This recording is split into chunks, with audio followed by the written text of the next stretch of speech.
যদি ল্যান্ডই না থাকে তাহলে এসব কলেজ থেকে যারা ডিগ্রি করবে তাদের তো ভবিষ্যৎ নষ্ট। এনসিটি যে পদক্ষেপ গ্রহণ করছে সেই পদক্ষেপকে একেবারে সাধুবাদ জানাই। শিক্ষা ব্যবস্থা রন্ধে রন্ধে পশ্চিমবঙ্গে যে দুর্নীতি ঢুকেছে তাকে সমূলে উৎপাটন করুক পশ্চিমবঙ্গ সরকার। সকলের স্বার্থে শিক্ষার অধিকারকে সুপ্রতিষ্ঠিত করাই সরকারের লক্ষ্য, আমাদের লক্ষ্য। এনসিটি রিপোর্ট চাওয়ায় কয়েকশো বিএড এবং ডিএলএড কলেজ বিপাকে, আগেই বিপাকে পড়েছিল, আবার নতুন করে কি হলো এই সংক্রান্ত প্রতিবেদন আজকে এনসিটি রিপোর্ট চাওয়ায় কয়েকশো বিএড এবং ডিএড কলেজ বিপাকে প্রকাশিত হয়েছে। এটা নামী সংবাদপত্র বর্তমান পত্রিকায়, রাজ্যের কলম। প্রথমে পড়ি খবরটি কি, সঙ্গে থাকুন। পুরো ভিডিওতে আপনাদের সমস্ত কৌতূহল এই প্রতিবেদনে মিটবে। কেননা এই ডিএলএড এবং বিএড ডিগ্রি নিয়ে শিক্ষকের মতো প্রফেশনে কাজে নিযুক্ত এবং যারা পাঠরত আছে এই সমস্ত কলেজে তাদেরও ভবিষ্যৎ নির্ভর করছে। সুতরাং এই কলেজগুলো একেবারে স্বচ্ছ থাকাই স্বাভাবিক। তো যাই হোক, কি বলছে প্রতিবেদনে সেই তথ্য আপনাদের কাছে তুলে ধরছি। প্রতিবেদনে বলা হয়েছে, প্রাথমিক শিক্ষা পর্ষদের পরে এবার কেন্দ্রীয় নিয়ামক সংস্থা এনসিটিই পারফরম্যান্স অ্যাপ্রাইজাল রিপোর্টে শিক্ষক শিক্ষণ প্রতিষ্ঠানগুলোর কাছে ল্যান্ড ডিড বা দলিলের আসল কপি পিডিএফ আকারে চেয়েছেন তারা। একই সঙ্গে দিতে হবে ভবন এবং ক্যাম্পাসের ছবি। ডিএলএড এবং বিএড এমএড সব কলেজকে এই তথ্য দিতে হবে। এর ফলে 2017 সালের পরে রাজ্য সরকারের কাছ থেকে নো অবজেকশন সার্টিফিকেট নিয়ে খোলা বহু কলেজ বিপাকে পড়তে চলেছে বলে সূত্রের খবর।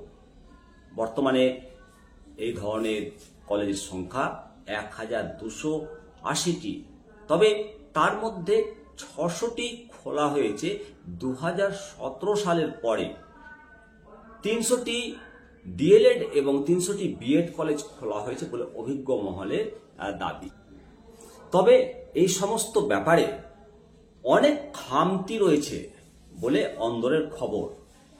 সে সময় শিক্ষামন্ত্রী ছিলেন পার্থ চট্টোপাধ্যায় আর প্রাথমিক শিক্ষা পর্ষদের সভাপতি ছিলেন মানিক ভট্টাচার্য।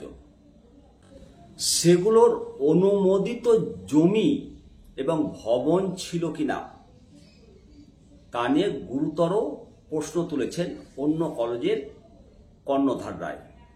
তাহলে কি একটা বড় অংশের কলেজ এবার বন্ধের মুখে? এনসিটি কড়া ব্যবস্থা নিলে সেই সম্ভাবনাই প্রবল বলে মনে করছেন তারা। নতুন শিক্ষাবর্ষে ডিএলএড অ্যাডমিশনের আগে ফিজিক্যাল ইন্সপেকশনে বা সশরীরে গিয়ে পরিদর্শনের উদ্যোগ নিয়েছিল প্রাথমিক শিক্ষা পর্ষদ। তবে পরিকাঠামোর অভাবে সমস্ত কলেজে সেটা করা যায়নি। যেগুলোতে হয়েছে তাতে সঠিকভাবে সবকিছু খাতিয়ে দেখা গিয়েছিল কিনা সেই প্রশ্ন উঠেছে। তবে কেন্দ্রীয় নিয়ামক সংস্থা যেভাবে আসল ছবি পিডিএফ আকারে চেয়ে পাঠিয়েছে তাতেই সমস্যা হবে যোগ্যতা মানের নিচে থাকা কলেজগুলোর। একজন কলেজ ব্যবস্থাপক বলেন, জমি আছে কিনা সেটা গুরুত্ব দিয়ে দেখবে এনসিটি।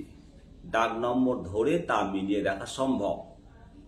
জমি থাকলেও তার উপরে বিল্ডিং তৈরি করে নেওয়া যাবে। তবে যদি জমি না থাকে তাহলে তো বিল্ডিং তৈরির কোনো সম্ভাবনাই নেই, সেখানে আটকাবে কলেজগুলো। এছাড়া প্যান সহ শিক্ষকদের প্রোফাইল পাঠাতে গিয়ে হোঁচট খাবে তারা। ইউনাইটেড এডুকেশন ফোরামের সভাপতি তপন বেরা বলেন যে এনসিটির নির্দেশকে স্বাগত জানায়, শিক্ষক প্রশিক্ষণের মতো বিষয়ে 100% স্বচ্ছতা থাকা উচিত। অবশ্যই 100% কেন 200% স্বচ্ছতা থাকা দরকার। কেননা এই সমস্ত সংস্থা থেকে ডিগ্রি নিয়ে শিক্ষকতার মতন মহান পেশাতে প্রবেশ করতে হয়। আর এইগুলোর স্বচ্ছতা নিয়ে যদি প্রশ্ন উঠে তাহলে শিক্ষা ব্যবস্থা একটা বিশাল ঢপের জায়গায় চলে যাবে। এই কারণে ঢপের জায়গায় বলা হচ্ছে যে যদি যে জায়গাতে জমি গড়ে ওঠে তার যদি দলিল না থাকে তাহলে কলেজগুলো তো ভোকাস হয়ে যাবে। আর সেই কলেজে যারা ডিএলএড বিএড করেছে তাদেরও অস্তিত্ব সংকটে যাবে, ট্রেনিং যারা করছে বা করেছে। সব কিছুটা শিক্ষা নিয়ে এমন একটা ঘটলা পরিস্থিতি তৈরি হয়েছে, এই পঙ্কিল অবস্থা থেকে বেরানো খুব মুশকিল। রন্ধে রন্ধে শিক্ষা নিয়ে দুর্নীতি হয়েছে। এই ট্রেনিং কলেজগুলো ব্যাঙের ছাতার মতো বুঝিয়েছে। প্রথমে তো প্রচুর এরা টিউশন ফি টাকা ডিমান্ড করত, এখন কমেছে। তাই এ ব্যাপারে শিক্ষা দপ্তরের সর্বপ্রথম ভূমিকা বা বড় পদক্ষেপ গ্রহণ করা উচিত যে সমস্ত ডিএলএড এবং বিএড যে ট্রেনিং সেন্টারগুলো আছে এগুলোকে ঠিকমতো ঝাড়াই বাছাই করা। কারণ এই কলেজগুলোকে যদি ঝাড়াই বাছাই করা না হয়, এগুলোকে নিয়ে যদি প্রশ্ন ওঠে, তাহলে শিক্ষার যে রাইট টু এডুকেশন অ্যাক্ট 2009 এর উদ্দেশ্য একেবারে অথৈ জলে চলে যাবে। কারণ এখান থেকে ট্রেনিং নিয়েই তো শিক্ষকতার মতো মহান পেশাতে প্রবেশ করেন। তো এদের যদি ঠিকমতো পরিকাঠামো বা বৈধতা না থাকে, যদি ল্যান্ডই না থাকে, তাহলে এসব কলেজ থেকে যারা ডিগ্রি করবে তাদের তো ভবিষ্যৎ নষ্ট। এনসিটি যে পদক্ষেপ গ্রহণ করছে সেই পদক্ষেপকে একেবারে সাধুবাদ জানাই। শিক্ষা ব্যবস্থা রন্ধে রন্ধে পশ্চিমবঙ্গে যে দুর্নীতি ঢুকেছে তাকে সমূলে উৎপাটন করুক পশ্চিমবঙ্গ সরকার। সকলের স্বার্থে শিক্ষার অধিকারকে সুপ্রতিষ্ঠিত করাই সরকারের লক্ষ্য, আমাদের লক্ষ্য।